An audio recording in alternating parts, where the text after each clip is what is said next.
ஒரு ப்ராப்ளமை வேற ஒரு பெர்ஸ்பெக்டிவ்ல இருந்து பார்க்கும்போது அந்த ப்ராப்ளமே நம்மளுக்கு ஒரு ஆப்பர்ச்சுனிட்டியா தெரியும். பெர்ஸ்பெக்டிவ் பத்தி ஒரு ஸ்டோரி ஒன்று படித்தேன். அது என்னன்னா, ஒரு கம்பெனி வந்து ஒரு எம்ப்ளாயி கிட்ட நிறைய ஷூஸ் கொடுத்து ஒரு வில்லேஜுக்கு வந்து அனுப்பி வைக்கிறாங்க.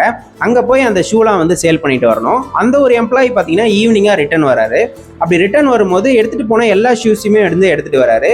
கேட்டதுக்கு அந்த எம்ப்ளாயி என்ன சொன்னார் அப்படின்னா, அந்த வில்லேஜில் யாருமே வந்து ஷூ வந்து யூஸ் பண்ண மாட்டாங்க, அதனால எடுத்துகிட்டு போன எந்த ஒரு ஷூவுமே வந்து விற்கலை அப்படின்ற மாதிரி சொல்கிறாரு.